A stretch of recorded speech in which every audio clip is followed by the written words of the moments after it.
Hello friends and welcome back to our homestead. Today I would like to introduce you to a new addition to our homestead.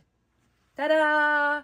We got ourselves a large size Harvest Right freeze dryer.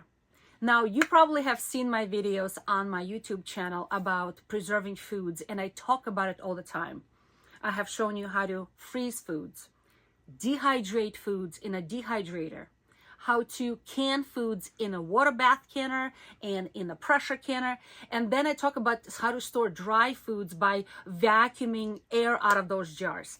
I've showed you all of those wonderful methods.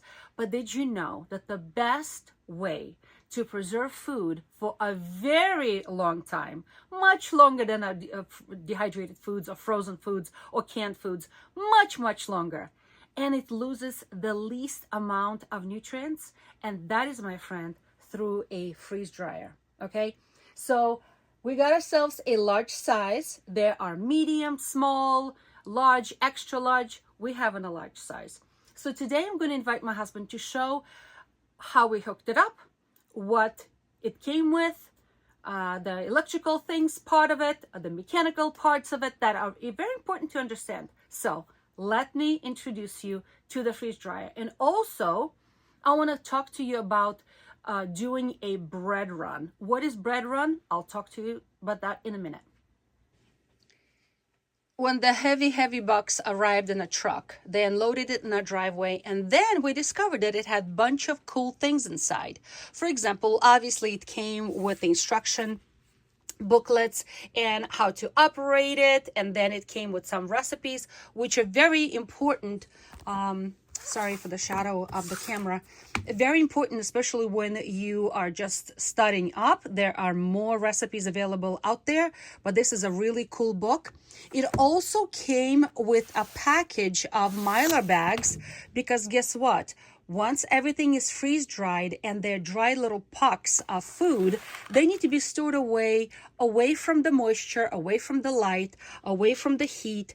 And Mylar bags are a great way to do that. And they also came with a special sealer and an extra, it's a sharp one over there, how to cut the bags, how to seal the bags. It's really cool. And it also came with, I'm going to show you the pump in a minute, but it came with a, let me get closer. It came with a high vacuum pump oil, because we're going to be needing oil in the pump. It also came with some oxygen absorbers that will be going into the Mylar bags, and there's many of them, 50 of them. They're really cool. Then it also came with the oil filter, because yes, we're going to be needing to filter oil after using, how many uses, babe? 20 to 30. After 20 to 30 uses, we need to filter it. All right, great. So, and then also they recommended that we order extra trays. So these are what the trays look like. Yes, granted that this is for the large machine, and so this is what they look like, and we ordered 6 extra. And the reason why we ordered 6 extra is because we understand that to speed up the process of freeze drying, it is good that food is already frozen, and we're going to be freezing it first in the freezer for about 48 hours, and then the processing time of the freeze drying will be much quicker. So like I said, all of these things came complimentary. We did have to order 6 trays, and I think it was like $50 or something like that. But they do come with 6 trays originally. Why? Because there are 6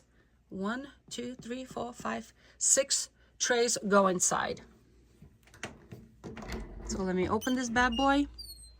So this one has a nice rubber gasket, and I'm not gonna pull on it, but it's a very firmly fit rubber gasket. In case you need to take this whole unit out in order for cleaning or something, this rubber gasket does come out, but it needs to be put on back in order to create a good seal. Okay? All right, now let me show the rest of the things. Actually, I'm going to pass the camera over to my husband, and I'm going to ask him to explain a few things. Hello, folks. One of the requirements for this large size freeze dryer is a dedicated 20 amp circuit. A dedicated 20 amp circuit has this special plug that's isolated just for this machine to run by itself because it uses so much power. The premium vacuum pump plugs into the back of the freeze dryer, and the freeze dryer controls when the vacuum pump turns on. To set up the vacuum pump, the oil, you have to open up the oil fill. And the oil they give you is basically the full amount that this will hold. Oh, cool. If you look at the back of the oil pump. Oh, it's actually, is it a back or front? I don't know. This is the back. Okay. You've got the low and the high, and you're just under the full mark with the total amount of oil they give you. And it fills up in here? It fills up in here, and they want you to run it for 1 minute and recheck the oil level, and it's perfect. Okay. And how do you run it? By just plug it into the wall, and the on-off switch is right here. Just on the pump itself? On the pump itself. Okay. All right. This is the ballast control, open and close. You always got to leave this in the open position, because if you leave it in the closed position, you will burn up the oil pump and burn up the oil. So you don't want to do that. You want to leave it to O for open. There's a little dot that shows you that. At all times? At all times. Okay. When you're running the freeze dryer. Gotcha. It's pretty simple to hook up the big hose from the vacuum pump to the unit itself. You just put a little pair of pliers on it, just give a little tug, tighten it all up. When you plug the vacuum pump into the back of the dryer, you leave the switch in the on position because the freeze dryer will control when the vacuum pump turns on. Okay, so it's automatic. We don't have automatic. We don't have to worry about it. You leave this on, and the freeze dryer will control the vacuum pump. Okay, awesome. Also, on the other side of the freeze dryer is the water drain. That is when you go into a defrost cycle. During operation of the freeze dryer, it must be closed, or you generate a huge vacuum leak. Or if you have water in that bucket, you will pull the water back into the freeze dryer, which you don't want to do. So you always have to keep that valve closed. So this is closed and this will be open. Correct. So this is open, Yep. free flow. This one is closed. You put in your barrier and it's closed. Correct. This is pretty simple, babe. Thank you. Very All simple. right. And then what's on the bottom? Underneath is where the water drain goes. I just drilled the top of this bucket to a 1/2 inch hole. The hose is exactly 1/2 inch, so it fits tightly. So just put it secured so when you drain, it doesn't fall over and spill over. Here is the owner's manual for the freeze dryer. On page 17, you have all the oil pump maintenance for this pump. It tells you when to change the oil, when to filter the oil, how long you can go, what color the oil is when it needs to be cleaned, and Harvest Right sells the oil if you need to buy more oil because you don't want to filter it. So everything is inside the owner's manual. Awesome. All right, here's the sealer that comes, the electric sealer that comes with the unit. It plugs in the wall. When you put your Mylar bags across it and push down, it'll heat up this element and seal the bag. They also come with an extra heating element in nylon cloth for a spare in case this one fails. So it doesn't cut. It just seals it. It just seals the bag with heat. Awesome. Okay. The impulse sealer comes with the instructions.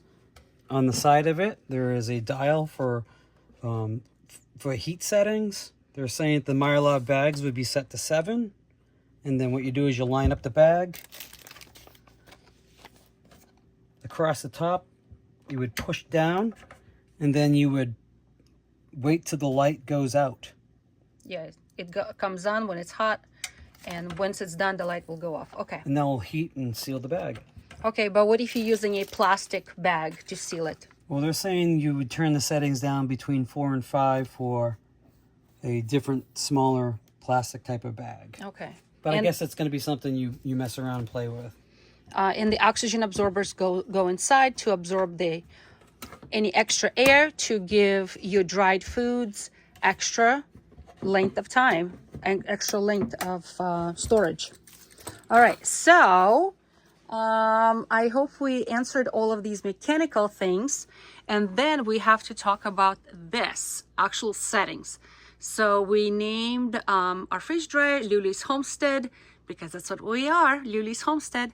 And there's two major buttons here, customize and start. And before you even set it up, there's a setup configuration, and it's very important that everything is followed according to the instructions, okay? I find that with things like this kind of machine, you don't fool around, you follow the instructions. All right, so also I want to point out that this seal on this door. So let me open it and I will show you what I mean. So it's open right now. It's a rubber gasket. It's pretty thick duty rubber gasket. So when you push against and you close one turn, what you want to see is a good seal all the way around. Okay, so you may have to turn this twice. See what I mean? Like you put this on, like close it, and then more. So it's a really strong seal. All right, I hope that makes sense. Of course, before starting this whole machine up, it's important to follow the manual, okay? So I'm just looking at how to start it up, and I think it's on page 8. And basically, it tells you step by step what to do. I didn't have a chance to show you. In the beginning, when you first set up your fridge dryer, it's going to ask you to set up which pump you're using. And it's going to give you 3 choices. So we already selected the pump that we have. But if you click on the logo, it shows you the different pumps. See, we already have set up Premier Pump, Premier Oil. If you click on it, it gives you 3 choices and you can choose which one you have. We have, like I said, Premier Pump Oil, save. And it's gonna done. And at this point, it's always gonna remember that that's the type of pump you have. If at any point you need to change it, you can go ahead and change it. All right, so I'm gonna close this door. I'm gonna close this door, make sure I have a nice seal, and I'm gonna press start.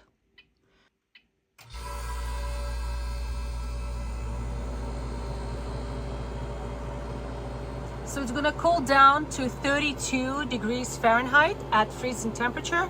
And the booklet says that it may take 15 minutes. Sometimes it's quicker than that.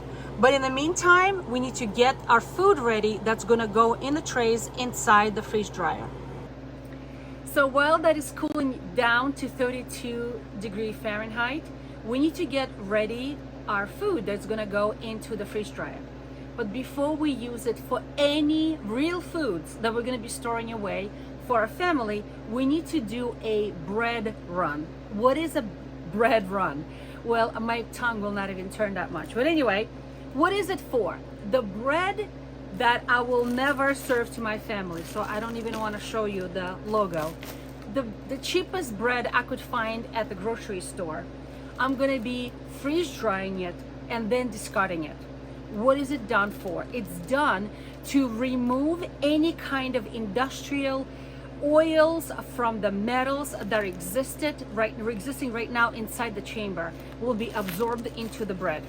Okay, so because this bread is going to be discarded, we're not going to feed it to the animals. It's just going to be simply discarded because we wanted to soak all that stuff up and discard it. And after this, we can now safely freeze dried foods that we want to store away for our family. Okay, so you know the new car smell that people often talk about?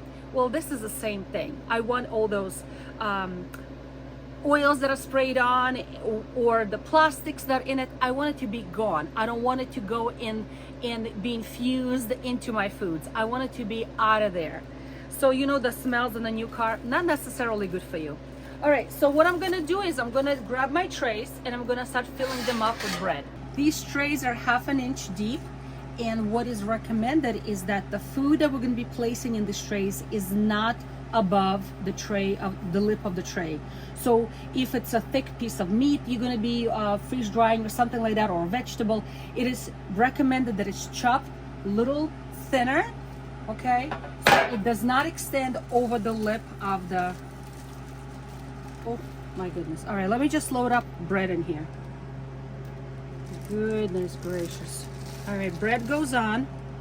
Okay. I don't know how much bread to put on, but I'm just gonna be loading up. I have plenty of it. And I'm gonna fill up all of my trays, all 6 trays. And once the display tells me that it's ready, I'm gonna be putting my bread in. All right, the freeze dryer is still going, but the display is now telling me to load trays into the freeze dryer and then close the drain valve. All right, so I need to go close the drain valve. It is closed. It is closed. Okay, all right, great. I'm gonna open this door. A lot of fun. I'm gonna show you. I don't know if you guys can see, but that's all frost on the inside. All frost on the inside. All right, let's load up the trays with the bread run. So this is a large size machine. So we have 6 trays, and they're, even though they're narrow, but they're quite long. So a lot of food fits in here.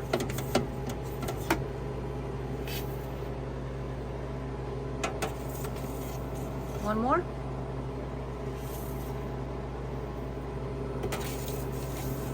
All right, thank you, babe. Now let's close the... Let me make sure we got a good seal. Okay. Looks good. Valve is closed. Hit continue. And now it's freezing. And from this point on, everything is automatic. All right. The machine is preset by default to have 2 hours extra of freezing time. What does that mean? So sometimes I've heard from other fish drying friends of mine is that sometimes when it's freezing and there may be some frost left on it or something and the machine shuts off, we don't want it to defrost and you didn't catch it, right? You were busy out, whatever. And if you didn't catch that frost sitting on top of your food, it will defrost and eventually make your food soggy and not frozen or dried, I should say. So by having 2 extra hours on the machine, that will ensure that it will definitely all be completely dried. And then the machine will shut off automatically. All right, so right now we are on freezing, and you will notice that the symbol from green would change to a blue, because right now it's going to be in a freezing mode for vacuum and freezing, and then it will turn into a red mode, which means that the drying function is on and it's going to be drying in all of the trays. Okay, so once it's complete, you're gonna see a green symbol again in a corner of the screen, and it will say progress complete, and it will tell you, it will prompt you to open the drain valve at that point. Okay, until then, several hours it's gonna take, but we're gonna keep an eye on it, and we will monitor when it's done, when the bread is completely freeze dried. So this took about 12 hours, but it's complete. And unfortunately, I was not here to see it being finished because I wasn't home. But let's take out a tray and take a look at what this bread looks like now. Oh my goodness. They're like little completely dry hockey pucks. All right, and when this was completed, the instructions on a display, it's not there anymore, but on a display it said to open the water valve, and that's what we did. We opened the valve right here, and see how it's open now, and it went and it drained into the bucket, and there was not much water at all. I expected to see a whole lot more. It's very little water in there. That's it. So the water is drained, and I'm gonna take all of these out, and they're gonna be discarded because they are not for saving. This was part of the dry bread run, and guess what? From this point on, the machine is ready to be used. So friends, I hope you are learning along with us and excited about preserving food in a different method. So be friends, be encouraged, and try something new.